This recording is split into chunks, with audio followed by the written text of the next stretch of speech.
The lazy man. Even though you have this certain time window that you're focused on, um, you kind of want to stretch out your time horizon, right? If you really love playing soccer, then it should be kind of right. If you love playing, then you should be dedicated to it, even for a few minutes a day, for the rest of your life. Because if you make it so that you're always getting better, then you're just gonna have it's gonna add so much joy to your life. So there's some things that you can do in the short term that are really gonna help you have more fun, not only in this futsal tournament, but for the rest of your life. If you haven't been taught how to formally breathe, this is something that's actually super powerful, effortless, and effective. Because if you can lay down a breathing foundation, it's going to help you improve not only in your play on the field, but also off the field in high pressure situations. So if you've never been taught how to breathe, search Dr. Vranich, Vranich, how to breathe. She's going to teach you how to use less energy while breathing. This is going to give you more stamina and endurance, and it's going to allow you to be more relaxed on the field. So that'll be the first place to start, right? They say go 3 days, give or take, without food or water, 3 hours in an unhospitable environment, and 3 minutes without air. So right, breathing is super important. That's something that I wish I knew years ago. They say soccer players are humans first, soccer players second.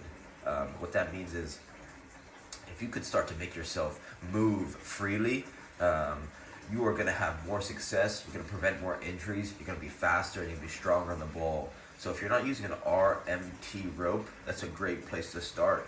It's basically like one of the best soccer tools for movement that's ever been invented. So you could search how to make an RMT rope, or if you just want to see how it's used, search RMT rope plus David Weck. You might have some rope lying around your house. If not, you could go to your local hardware store, and for $10, you can basically create a tool that's like a soccer gym that can travel with you everywhere you go. That's going to make you run faster, jump higher, be more agile, prevent injuries, be more balanced. Like, everything on the field is going to get better. Your juggling's going to improve, your passing's going to improve, your shooting's going to improve. I promise you. You just start messing around with the RMT rope, you're going to see the benefits immediately. It's super transferable to on-field performance. Number 3, right? If you really want to work on your touch, and so you said your foot skills are suspect. There are kind of 2 different tools, maybe 3, that we could use to really have you feeling not only just confident, but more just relaxed, right? Like, you shouldn't focus on winning or losing. And I understand that your whole university is going to be watching you, but if you could get to a point when you're going to get on the field and you're just going to help everyone get better, right? And you could give a shit about the win or the loss, but that you could feel confident in that you played with class, and then that it's like, if you don't prioritize winning and you just focus on having fun, you're probably gonna win. Because it's like the kids, it's like you don't want to win at the cost of looking like a jackass on the field, if that makes sense, right? Like, winning's easy, but playing with class and winning, that's a little bit harder. So I think the goal should be get on the field and everyone's like, this number 9, that's a baller, because you're just distributing. You're not trying to be a ball hog. You're just having fun, and so I think that should be the goal. So I would, right now, immediately after watching this video, you want to invest in a size 1 ball, right? A size 1 ball, so you could do some ball mastery drills, some dribbling sequences, and plus, if you get a size 1 ball, you could take what I call it's called a soccer vacation. All that means is that you bring this ball everywhere you go. So before class, after class, before work, after work, picnics, holidays, vacations, everywhere you go, you could just be getting a couple touches, right? A minute a day of juggling Over a year, that's 365 minutes of juggling and dribbling. That's a lot of minutes. So you got to make it easy for yourself to succeed. So just by bringing a ball with you unlocks your ability to just get more touches, make more mistakes. More mistakes means more learning, right? You don't want to keep making the same mistakes. You want to start to make different mistakes, but the more touches you get, the more you're going to be more comfortable with the ball. So it's a simple strategy. Bring the ball everywhere you go. Tennis ball, right? I say tennis ball and size 1 ball because they're smaller, they're more portable, they're cheaper. If it gets lost or stolen, whatever, you could get another one, right? No worries. So that's strategy number 3, right? We have learn how to breathe effectively. We have RMT rope. Now we have soccer vacation. Bring a size 1 ball with you everywhere you go. The next thing I'd invest in is a kick trainer. My favorite is the SKLZ Solo Kick Trainer from Amazon. It's portable, it's lightweight. I saw someone suggested that you spend an hour a day with a wall. Some people don't have an hour a day to just go kick a ball around, or for whatever reason, there might not be a good area to do some wall ball.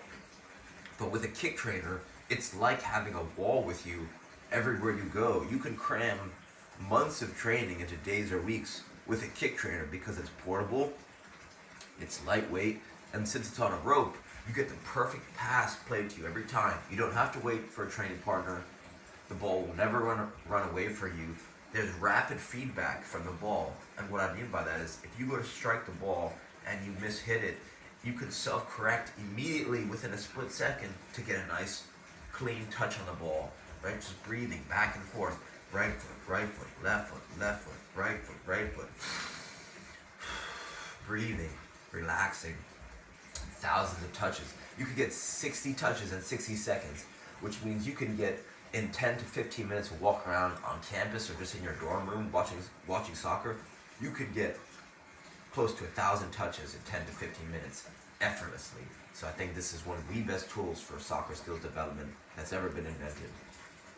And it's $24, or you just make it yourself. Size 1 ball, a length of rope as long as your hip bone, your ankle bone, and some duct tape, right?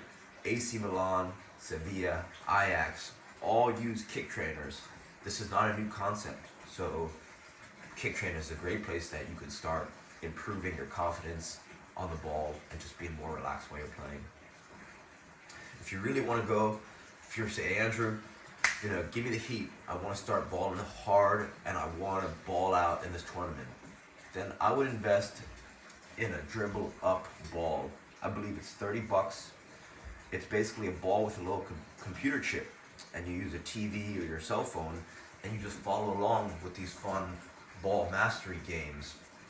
And the reason why it's so effective is because anytime that you gamify skills development, it's going to be more fun. If it's more fun during practice, you're going to have more fun on the field, right?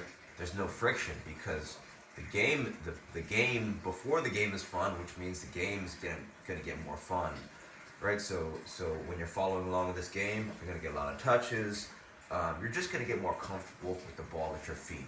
And when you do that, then your head can come up, right? If you're comfortable with the ball at your feet and you're not thinking about dribbling, then your head comes up. Then you can make good choice, good passes, good decisions.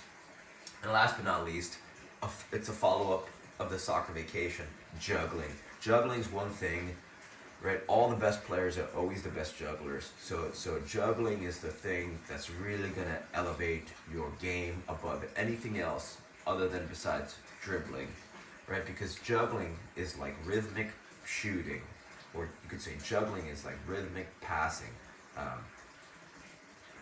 It's easy to look good when the ball's played perfectly to your feet. It's harder to look good when the ball's coming at your shins, at your hip, at your chest. So for those reasons, my question to you is, can I spend 1 minute a day juggling different size balls, hacky sack, tennis ball, size 1, balloon, medicine ball, basketball? Get your feet on everything, right? You gotta start it. Give yourself an immersion, a soccer immersion, which means the ball's at your feet perpetually. You're always getting touches. So hopefully some of these ideas help. Reach out with any questions. All right, thank you.